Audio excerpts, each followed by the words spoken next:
오늘 본문 말씀은 굉장히 유명한 구절입니다. 오늘 본문 때문에 사실 개신교가 탄생했다고 해도 과언이 아닐 텐데요. 지난번에 말씀드린 대로 이 마틴 루터가 지금까지 교회에서 배운 이 공로주의 구원관이 완전히 잘못되었다라는 것을 오늘 우리가 읽은 본문을 통해서 깨닫게 되었습니다. 그래서 1517년 10월 31일 비텐베르그 성당의 문에 이제 그 공로주의 구원관을 반박하는 95개조 반박문을 붙이면서 이제 종교 개혁의 이제 불씨를 이제 마틴 루터가 제공하게 됩니다. 그런데 원래 이 마틴 루터는 처음부터 종교 개혁을 기획하거나 교회를 분리하려는 의도가 전혀 없었습니다. 학자들에 의하면 그 마틴 루터가 쓴 초기 이게 문헌들을 좀 살펴보면 그가 처음에는 교황 제도를 전혀 부정하지 않았다고 합니다. 그러니까 정말로 순수한 믿음의 열정으로 교회가 다시 복음으로 돌아가야 된다라고 하는 마음을 가지고 이제 이렇게 시작한 것인데, 하나님께서는 이 마틴 루터의 그 마음을 이용하셔서 종교 개혁의 불씨를 지피신 것입니다. 그래서 그 결과 이 세상에 이제 로마 카톨릭이 아닌 이제 개혁교회, 개신교라고 하는 이제 새 교회가 탄생하게 된 것입니다. 그래서 학자들은 이 종교 개혁을 평가할 때 로마 카톨릭에 대항하는 새로운 교회를 세우는 운동이 종교 개혁 운동이 아니라 교회가 무엇에 의하여 규정되어야 하는가를 다시 묻는 운동이 바로 종교 개혁이다라고 이제 말을 하는 것입니다. 즉 교회가 교황이라고 하는 사람과 제도 위에 세워지는 것이 아니라 성경의 권위 위에, 즉 하나님의 말씀 위에 세워져야 함을 생각하게 만들고 그 운동으로 했던 것이 종교 개혁이 보여준 이제 내용이라 할 수 있습니다. 이렇게 교회를 하나님의 말씀 권위 위에 세우도록 한 종교 개혁의 배경에는 마틴 루터가 있었고, 그 마틴 루터를 각성케 한 로마서 1장 16절에서 17절의 말씀이 있었습니다. 그래서 오늘 우리가 읽은 이 말씀을 개혁교회의 신학적 원천이자 또 발생점으로 보고 있습니다. 자, 이제 오늘 우리가 읽은 본문부터 이제 사도 바울이 본격적으로 이제 복음에 대한 설명을 이어갑니다. 우선 바울이 복음에 대해 자세히 진술하기에 앞서서 내가 복음을 부끄러워하지 아니한다라고 하는 고백을 지금 먼저 하고 있습니다. 왜냐하면 사실 복음은 그때 당시 헬라인이나 또 이 유대인들이 보기에 너무나 부끄러운 내용으로 가득 차 있었습니다. 먼저 이제 헬라인의 입장에서 보면 복음의 핵심인 예수 그리스도가 너무 한심하게 보였을 것입니다. 세상을 구원하러 왔다는 하나님의 아들이 구원은커녕 제자에게 배신당해서 십자가에서 처참하게 죽었다는 그 내용이 너무 한심해 보이는 거죠. 당시 세계를 제패했던 로마의 가장 주된 가치관은 뭐냐면 힘의 가치관이었습니다. 힘 있는 자가 모든 것을 다 가질 수 있고, 그래서 힘 있는 나라, 그리고 힘 있는 개인만이 살아갈 가치가 있다라고 하는 힘의 가치관을 로마 사람들이 갖고 있었습니다. 바로 이 로마의 가치관이 가장 잘 나타나는 것이 저는 이제 로마에 남겨진 개선문이라고 생각하는데요. 이 로마가 항상 승리를 하면 뭐 정복한 나라도 뿐만 아니라 이제 로마의 개선문들을 항상 세웠다고 합니다. 뭐 처음에는 그게 이제 무너지지 않았을 때나 20-30개 되는 정도 되었는데 지금은 이제 다 없어지고 5개만 남았다고 하는데요. 그 여러 개선문 중에 하나가 티투스 개선문이라는 게 있답니다. 근데 이 티투스 개선문을 보면 그 안에 여러 가지 이제 조각들을 새겨 넣었는데요. 그 조각의 모습의 하나가 뭐냐면 로마가 예루살렘을 함락시키면서 이제 로마 병정들이 이제 성전 안에 있는 기물을 가지고 나오는데 그 장면을 저 개선문 안에다가 고스란히 새겨 놓은 것입니다. 그러니까 로마가 정복전쟁의 승리를 기념하기 위해서 개선문을 세우고 그 전쟁의 한 장면을 저 개선문 안에 이제 새겨 놓은 것입니다. 이처럼 로마의 가치관은 힘 있는 자가 제일이고 정복하는 자가 제일이지라고 이제 생각했던 것이죠. 그래서 로마의 가치관은 약자를 보호하고 지켜줘야 될 대상이 아니라 정복시키고 복종시켜야 하는 대상으로 로마는 여겼던 것입니다. 근데 복음은 이 로마의 가치관에 비교해 보면 전혀 어울리지 않죠. 이 복음이 도대체 뭔가 싶을 겁니다. 왜냐하면 자기 백성을 구원하러 온 하나님의 아들이 십자가에서 죽었다고 하니까 어떻게 그런 나약한 사람이 구원자가 될 수 있겠느냐라고 하며 이 복음 자체를 수치스러워하는 것입니다. 그래서 너희들이 전하는 복음은 결코 유앙겔리온이 될 수 없다라고 말을 하는 것이죠. 자, 그런데 유대인의 입장에 봐서도 이 기독교가 전하는 이 제자들이 사도들이 전하는 복음이 수치스럽기는 마찬가지였습니다. 로마 율법이 아니라 모세 율법에 의하면 나무에 달린 자는 다 하나님의 저주를 받은 죽음이다. 뭐 잘 알고 계시죠? 신명기 21장의 말씀인데요. 그렇다면 그 모세 율법의 시각으로 봐서는 예수님의 죽음은 그냥 억울한 죽음을 당한 것이 아니라 하나님의 저주를 받아서 십자가라고 하는 나무에 달려 죽은 죽음이니까 이거는 너무나 수치스러운 죽음입니다. 그래서 유대인의 입장에서 예수가 그리스도시고 예수가 구원자다라고 전하는 이 복음 자체가 굉장히 불쾌하고 수치스러운 것이죠. 그래서 사도 바울은 내가 복음을 부끄러워하지 아니한다라고 하는 이 말로 복음을 설명하기 시작하는 것입니다. 자, 그런데 우리가 생각해 볼 게 있습니다. 그게 뭐냐면 오늘날에 살아가는 사람 역시도 예수 그리스도의 십자가 복음을 수치스럽고 불쾌하게 여긴다는 것입니다. 왜냐하면 불쾌할 만한 내용이 그 안에 있기 때문입니다. 복음이 현대인들에게도 부끄럽고 불편한 소식이 되는 몇 가지 이유들이 있는데요. 첫 번째는 복음이 사람들에게 은혜의 선물로 주어진다고 선포하기 때문입니다. 그러니까 은혜의 선물이니까 공짜로 주어지는 거죠. 목사님, 사람들이 공짜로 준다고 하면 좋아하지 않나요? 좀 좋아할 것 같죠? 그런데 이게 사람들을 불쾌하게 만드는 것입니다. 왜냐하면 현대인들의 핵심 가치는 뭐냐면 내가 열심히 노력하고 일한 대로 보상받고 그 보상대로 삶을 살아가는 것이 중요하다라고 하는 것을 핵심 가치로 갖고 있습니다. 그래서 노력 없이 뭔가를 얻었다고 하면 사람들이 손가락질하고 자기 자신도 찝찝해하는 것입니다. 대표적인 말이 이 말 들어보셨을 건데요. No pain, no gain. 그죠? 페인 없이는 게인도 없다라는 거죠. 저렇게 화면에서 운동선수가 원하는 결과를 얻기 위해서는 엄청난 운동을 하면서 페인을 겪어야 된다는 거죠. 그래야지 기록이든 메달이든 뭔가를 게인할 수 있다라는 것입니다. 그래서 고통 없이는 얻는 것도 없다라고 하는 말을 공공연히 하는 것이죠. 우리나라 말도 비슷한 말 있죠. 공짜 좋아하면 뭐가 벗겨진다? 머리가 벗겨진다. 예, 공짜 좋아하면 머리. 우리 교회는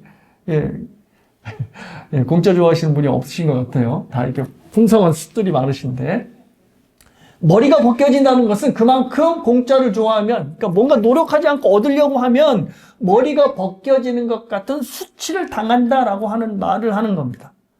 자, 이처럼 수고를 해서 얻어야 나도 정당하고 삶도 보람 있어지는 것인데 십자가의 복음이 어떤 거죠? 우리에게 하나님의 구원이 선물로 공짜로 주어졌다라고 하니 현대인의 입장에서는 복음을 들으면 기쁘고 반가운 게 아니라 이거 뭔가 좀 이상한데? 찝찝해 라고 생각하는 겁니다. 그 대표적인 이들의 믿지 못하는 내용 중에 하나가 바로 예수님의 대속의 죽음입니다. 자, 내가 죄를 지었어요. 그러면 그 죄를 해결하기 위해서 누가 애를 써야 되는 거죠? 내가 애를 쓰는 거죠. 내가 감옥에 들어가서 몸으로 때우든 아니면 많은 돈으로 때우든 내가 내 죄를 해결하는 것이 현대인들의 생각인데 내 죄를 누가 대신해서? 예수가 대신해서 대속의 죽음을 죽었다고 하니 어떻게 예수가 내 죄를 해결할 수 있어? 내 죄는 내가 해결해야지 라고 하면서 복음을 받지 않는 것입니다. 복음을 받아들인다고 하는 것 자체가 나는 아무것도 할 수 없습니다 라고 하는 무능함을 인정하는 꼴이 되니 복음이 사람들에게 불쾌하고 수치스러운 소식이 되는 겁니다. 또 두 번째는 죄에 대한 건데요. 그리스도의 십자가 복음을 믿는다는 것은 내가 하나님의 아들을 죽일 만큼 심각한 죄인이라는 것을 인정하는 것입니다. 그런데 현대인들은 죄라는 자체도 생각하지 않고 자기 자신은 분명히 선한 구석이 있고 나는 죽으면 분명히 천국에 간다라고 이런 희한한 믿음을 갖고 있습니다. 전에도 말씀드린 것 같은데 한 설문기관이 천국에 갈 만한 사람들의 순위를 매기는 조사를 했다는데요. 누가 1위로 뽑혔는지 아십니까? 마더 테레사? 아니면 슈바이처? 1등이 누구냐면 바로 자기 자신이었답니다. 그러니까 설문에 답한 사람들이 다 1번으로 누굴 꼽았냐면 나. 다른 사람은 몰라도 나는 천국에 갈 수 있지요? 라고 설문에 답을 했다는 겁니다. 근데 이것이 편한 말이 아니라 제가 이제 실제적인 한 예화를 드리면 이해가 가실 거예요. 어느 선배 목사님이 교인 아버님이 암 말기로 판정을 받으셔서 신방을 가셨는데 이 아버님이 이제 불신자였다고 합니다. 그래서 이제 자녀들 입장에서는 우리 아버님 무슨 큰일 당하시기 전에 예수 영접해야 될 텐데 하고 이제 목사님을 이제 모시고 병문안을 간 겁니다. 자, 그래서 이제 목사님이 그분에게 복음을 전하면서 이제 아버님, 선생님, 예수를 믿어야지만 천국에 가실 수 있습니다. 라고 얘기를 하니까 이 아버님이 이렇게 대답을 나는 지금까지 살아오면서 다른 사람에게 단 한 번도 피해를 준 적이 없다. 그러니 나는 지금 당장 죽어도 하나님 앞에 설 수 있다. 라고 얘기를 하더랍니다. 그러니까 아까 그 설문조사의 내용처럼 그분도 내가 천국에 못 가면 누가 천국에 가겠어? 라는 생각을 했던 것입니다. 근데 복음이 여기에 대해서 강력하게 제동을 거는 것입니다. 아니야, 너는 하나님의 아들이 죽어야 해결될 만큼 심각한 죄인이야 라고 선포를 하는 것입니다.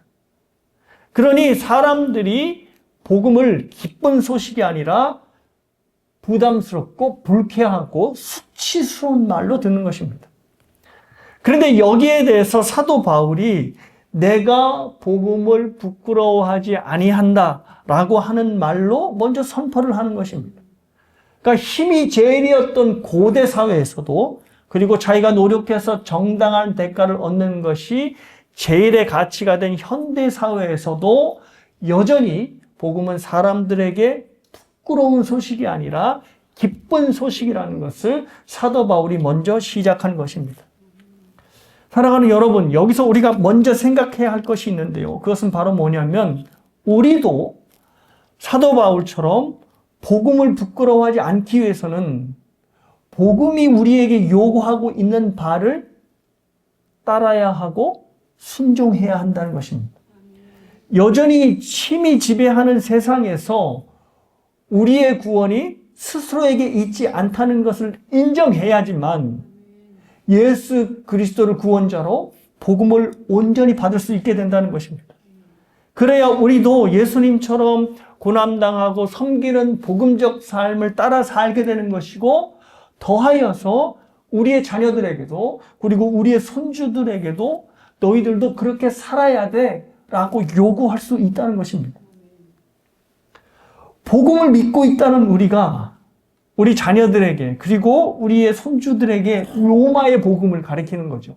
즉 너희가 힘이 있어야 세상을 정복하고 뭐든지 이겨내야 그래야 너희들이 살고 싶은 대로 살아가 라고 우리가 가르친다는 것입니다. 근데 이 가르친다는 자체가 너희들이 항상 세상에서 뭔가를 이뤄야지만 성공할 수 있어 그래야 사람들이 알아준다 라고 하는 이 말 자체가 예수 그리스도의 복음을 부끄럽게 여기고 있다는 증거가 된다는 겁니다. 이민사회에서 오랫동안 목회를 하고 계시는 목사님이 이런 말씀을 한 것을 들은 적이 있습니다. 목사님도 꽤나 이제 미국에서 좋은 대학을 나오셨는데 자기하고는 비교도 안 될 만큼 좋은 대학을 자녀들이 나왔는데도, 그리고 졸업을 했는데도 늘 불안하고 늘 초조한 삶을 살아가더랍니다. 근데 그 이유가 뭐냐면 이 아이들이 어릴 때부터 부모에게 야, 너 인생 그렇게 살다간 망한다? 왜 그거밖에는 못해? 너 앞으로 이렇게 그냥 살다가는 루저로 살아갈 수밖에 없어. 라고 하는 말을 수없이 많이 들으며 살다 보니까 이 아이들이 정말로 뭐 열심히 노력해서 좋은 대학 가고 남들이 보기에는 우아하는 삶을 사는 것 같더라도 막상 그 삶을 들여다보니까 너무 불안해하고 너무 초조해하는 삶을 살더라는 겁니다. 그러니까 복음을 부끄러워하지 않는다고 하는 사람들의 입에서, 교인들의 입에서 복음을 부끄러워하는, 세상의 힘이 제일이지, 네가 높아져야지 라고 하는 가르침을 끊임없이 주는 겁니다. 저도 그 목사님의 이야기를 듣고 많이 반성을 했습니다. 왜냐하면 저도 서진이한테 야, 너 그렇게 해서 되겠어? 라고 하는 말을 종종 하거든요. 그러니까 제가 목사인 제가 의식하지도 못한 채 복음을 부끄러워하고 있는 행동을 우리 아이에게 보여줬다는 것입니다. 복음을 믿는 사람은 예수님처럼 하나님의 영광을 위하여 기꺼이 자기 자신을 포기할 수도 있어야 하고, 또 기꺼이 섬기는 자리로 내려갈 수 있어야 하고, 또 자기 것을 포기할 수도 있어야 하는데, 복음을 믿는다는 사람들이 어떻게든 이겨야 되고 어떻게든 성공해야 하고 어떻게든 너희가 이 세상에서 뭔가를 만들어내야 이민사회에서 살아남을 수 있다라고 요구를 하니 그 모습이 바로 복음을 부끄러워하고 있다는 증거가 된다는 것이죠. 복음은, 사랑하는 여러분, 절대 높은 사람이 되라, 뭐든지 반드시 이겨라, 아니면 너의 최선으로 꿈을 이루라고 가르치지 않습니다. 오히려 반대를 가르치죠. 절대 상석에 앉지 말아라. 겉옷을 달라거든 속옷까지 내어주거라. 섬김을 받는 자가 아니라 섬기는 자가 되라 라고 가르칩니다. 그리고 그렇게 가르친 예수님은 정말 그렇게 살다가 가셨습니다. 그런데 복음을 믿는다는 우리가 항상 이기기를 원하고 항상 높아지기를 원하는 요구를 우리 자녀들에게, 손주들에게 하고 있다면 우리는 복음을 부끄러워하며 살고 있다는 것을 자녀들에게 보여주는 것입니다. 사도 바울은 내가 복음을 부끄러워하지 아니하노니 라고 복음을 선포하는데, 우리는 반대로 내가 복음을 부끄러워한다라고 삶으로 선포하고 있으니 얼마나 모순된 행동을 하고 있는 겁니까? 우리가 바울처럼 복음을 부끄러워하지 않고 있다면 예수님 때문에 고난당할 수도 있고, 예수님 때문에 낮은 자리로 갈 수도 있고, 예수님 때문에 약한 자, 또 부족한 자로 살 수도 있다는 것입니다. 그래서 우리에게 필요한 게 있습니다. 그런 삶을 살기 위해서. 그게 바로 무엇인가 하면 믿음입니다. 믿음이 바로 우리에게 필요합니다. 우리를 구원할 수 있는 능력은 우리가 뭔가를 이뤄서 내 힘으로 쟁취하는 것이 아니라 절대 나에게 나올 수 없고 하나님의 능력, 즉 복음에서 나온다라는 것을 믿어야지만 복음에 부끄럽지 않은 삶을 살 수 있다는 것입니다. 16절을 한번 보시겠습니다. 16절 보시면 바울이 복음을 부끄러워하지 않는다 이렇게 선포하고 그 후에 복음을 부끄러워하지 않는 이유를 말씀합니다. 그 이유가 뭐냐면 복음은 모든 믿는 자에게 구원을 주시는 하나님의 능력이기 때문입니다.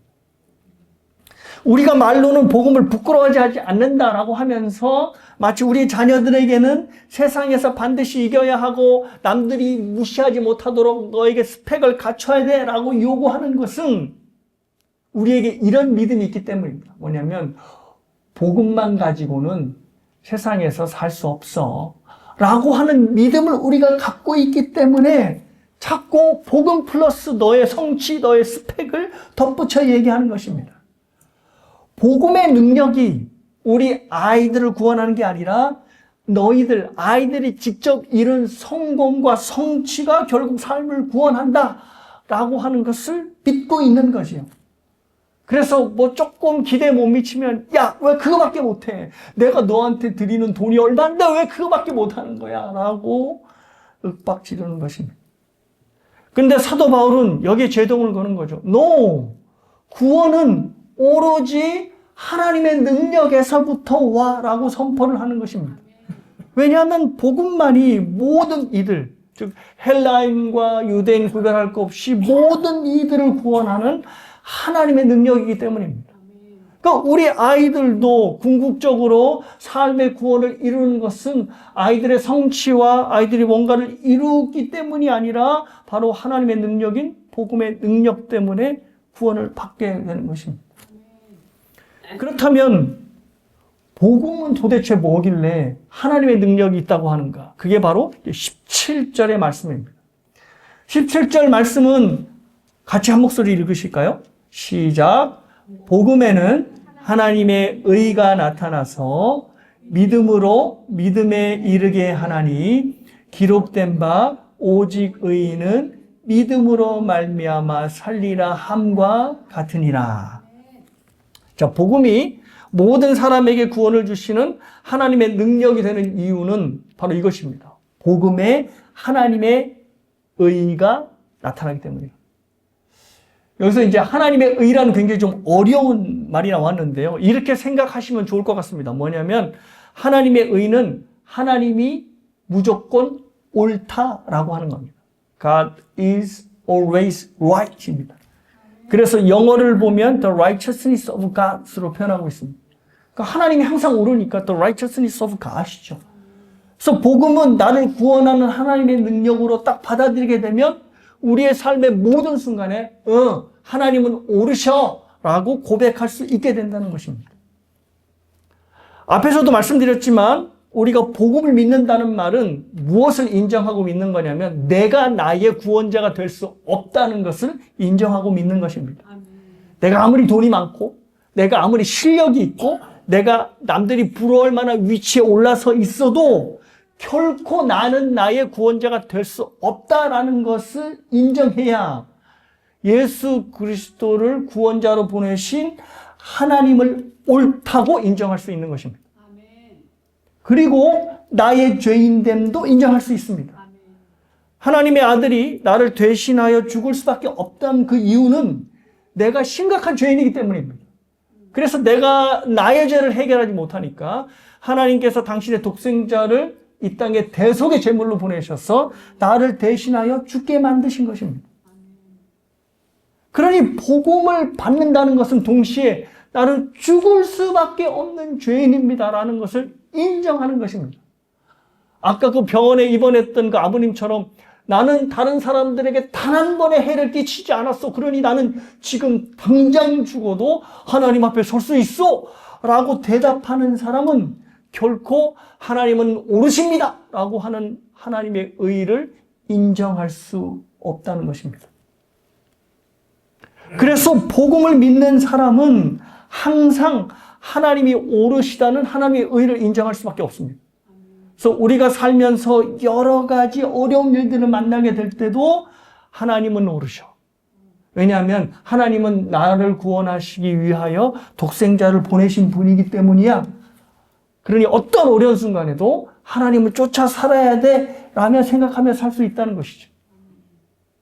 그래서 사도 바울은 로마서는 그렇게 믿고 사는 사람을 뭐라고 하냐면 의인이라고 부릅니다.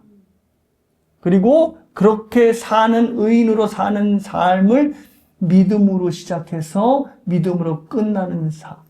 오늘 설교 제목인 From Faith to Faith의 삶이라고 말을 하는 것입니다. 성경이 말하는 의인의 삶은 세상이 말하는 의인의 삶과 좀 다르죠. 세상이 말하는 의인은 뭐죠? 착한 일 많이 하고 다른 사람들에게 덕을 쌓고 자, 이런 것이 의인인데 성경은 그런 게 의인이 아니라 하나님의 옳으심을 매 순간 믿고 그래서 말씀을 따라가고 말씀에 순종하는 삶이 의인의 삶이고 그것이 바로 믿음으로 시작해서 믿음으로 끝나는 삶이라는 것을 말해주는 것입니다. 자, 그런데 여러분, 중요한 게 하나 있습니다. 그게 뭐냐면, 믿음으로 시작해서 믿음으로 끝나는 삶은 생각보다 오랜 시간이 걸린다는 겁니다. 그러니까 믿음으로 시작을 하고 믿음으로 끝나죠. 근데 이 사이의 간극이 우리가 생각하는 것보다 한참 멀다라는 겁니다. 자, 우리가 신앙생활을 하면서 하나님이 우리에게 선물의 믿음을 주시죠. 그래서 우리는 이렇게 신앙생활을 할 수 있습니다. 아, 하나님이 옳으셔. 하나님은 우리에게 옳은 일만 하셔. 라고 하나님이 하시는 모든 일에 대하여 기뻐하고 감격할 수 있습니다. 그런데 우리가 인생이 끝날 때에도 하나님은 옳으셔. 라고 답을 하며 인생을 끝내기에는 굉장히 많은 시간이 필요하다는 것입니다. 자, 교리적으로 설명해 보면 이렇습니다. 하나님께서 선물의 믿음을 주십니다. 우리에게 없는 믿음이에요.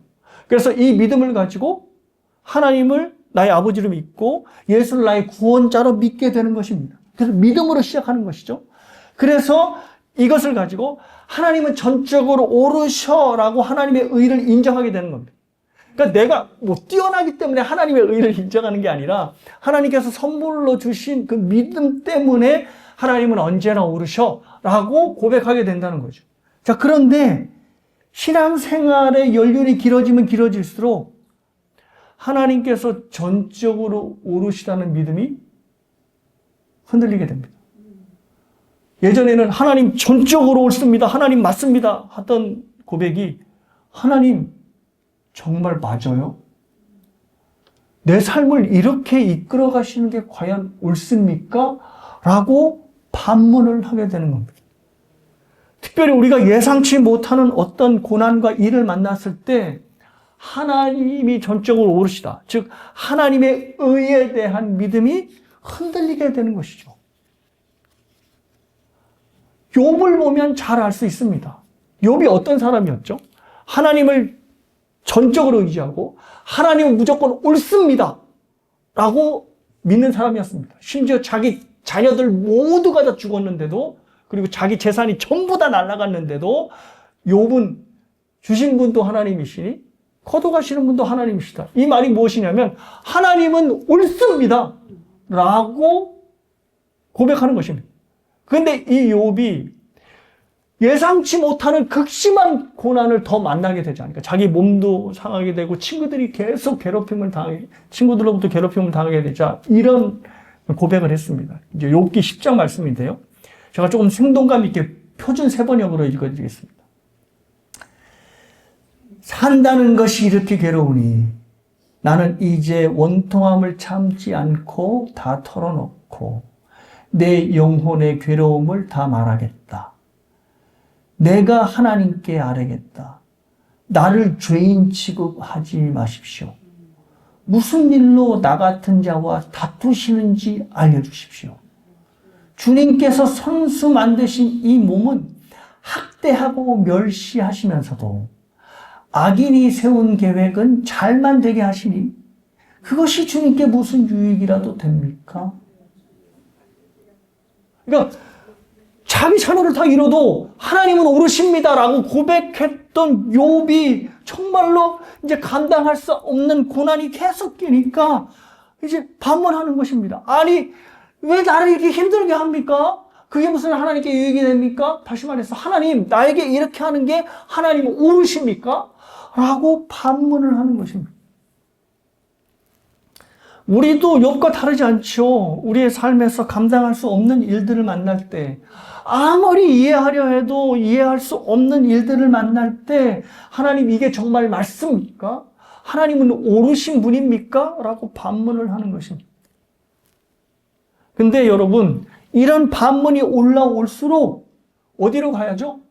처음 믿음으로 가는 겁니다. 즉 하나님께서 하나님을 믿게 했던 그 선물의 믿음으로 가는 것이죠. 지금 나는 도저히 지금 상황을 이해할 수 없는 상황이지만 하나님께서 나를 믿게 하셨고 또 지금까지 이끌어 오셨으니 뭔가가 있겠지. 왜? 하나님은 항상 옳으셨었으니까. 그러면서 하나님을 붙잡는 것입니다. 아멘. 나에게 아들까지 내어주신 하나님은 언제나 오르셨어 하며 하나님을 붙드는 것이죠. 그렇게 믿음을 가지고 삶을 연장해 나갈 때 결국 그 시간 속에서 하나님은 오르십니다라고 하는 믿음으로 나아가게 되고 결국은 믿음으로 인생을 마치게 되는 것입니다. 저는 이 과정을 가장 잘 보여주는 성경의 인물이 아브라함이라고 생각합니다. 아브라함은 우리가 아주 그냥 대놓고 믿음의 조상 이렇게 부르잖아요. 근데 사실 아브라함이 믿음의 조상으로 불리우기까지는 굉장히 오랜 시간이 걸렸습니다. 여러분이 알다시피 창세기 12장에서 하나님께서 아브라함을 부르시고 너로 하여금 창대한 민족을 이루겠다라고 하는 그 약속의 말씀을 받고 이제 고향을 떠나 이제 가나안으로 이제 아브라함의 이 일족들이 이제 향해 갑니다. 그러니까 자신에게 약속을 주신 하나님이 오르시다라고 믿고 지금 고향을 떠나서 가나안 땅으로 들어가고 있는 것입니다.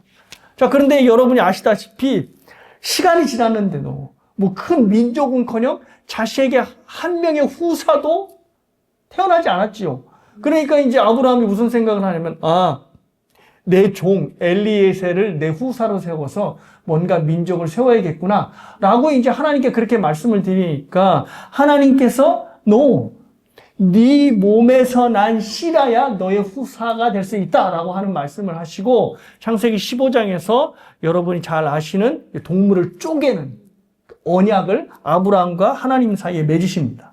그래서 하나님께서 주신 약속을 아브라함이 다시 받고 이제 그 약속을 믿죠. 그래서 하나님께서 약속을 믿은 아브라함을 의롭게 여기십니다.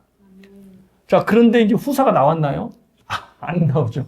후사가 안 나오니까 이번에는 부인 사라가 머리를 씁니다. 어떻게 머리를 쓰냐면 후사가 어디의 몸에서 나와야 된다고 그랬죠? 아브라함의 씨라야 된다고 그랬잖아요. 그러니까 사라가 자기의 몸종이 하가를 이제 아브라함에게 붙여서 후사를 낳게 합니다. 왜냐하면 아브라함의 씨라고 했으니까 부인은 달라도 아브라함의 씨만 받으면 후사가 될 거라고 생각을 했던 거죠. 그래서 이스마엘이 나온 건데 이번에는 하나님이 이번에도 합니다. 네 몸에서 난 씨라야 후사가 될 것이다 라고 하는 겁니다. 그래서 이제 리젝을 당한 거죠.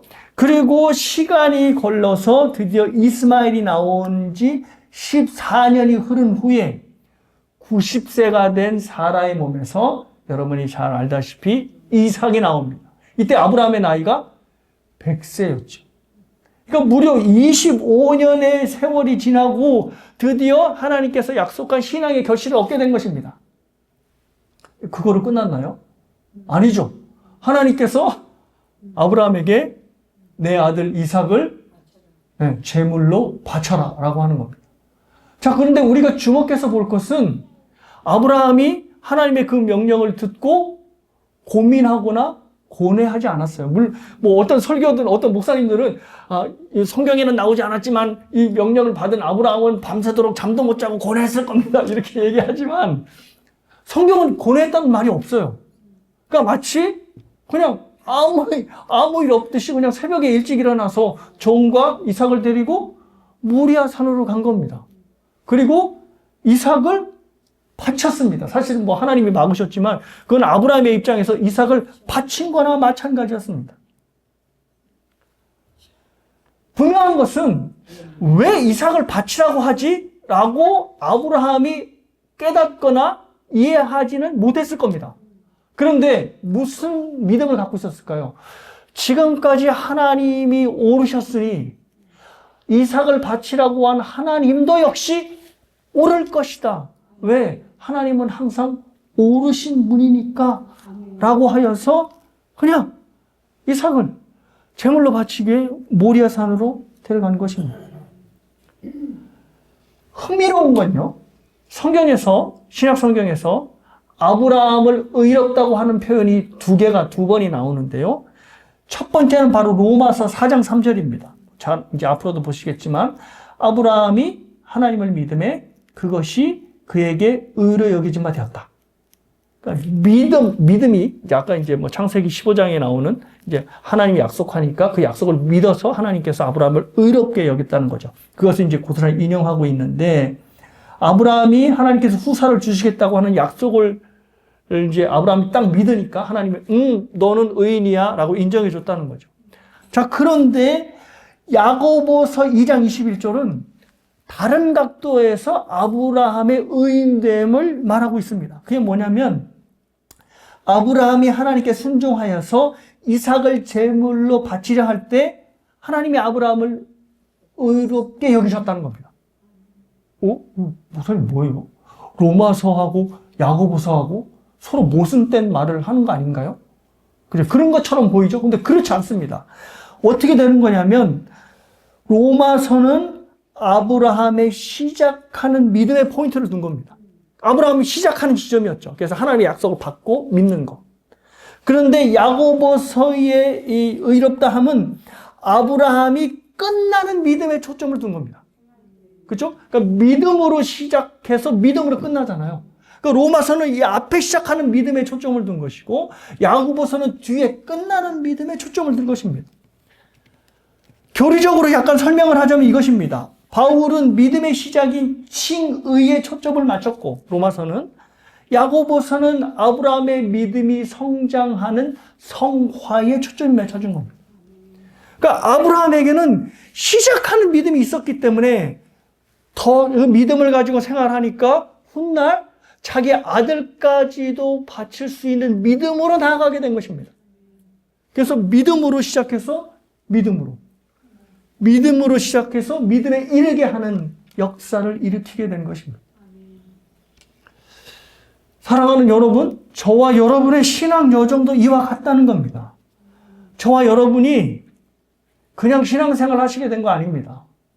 물론 뭐 기독교 집안에서 태어나서 신앙생활 하신 분도 있고, 또 이민사회에 좋은 이웃을 만나서 신앙생활 하신 것도 있고, 분명히 신앙생활을 하게 된 어떤 동기와 이유들이 있겠지만, 성경은 네가 그때 사람을 잘 만나서 신앙생활을 하게 됐어 이렇게 말하는 게 아니라, 성경은 뭐라고 얘기하냐면, 하나님께서 너희들에게 믿음을 선물로 주셨기 때문에 하나님의 자녀로 살게 하게 되었다라고 하는 겁니다. 즉, 시작하는 믿음이 있었다는 겁니다.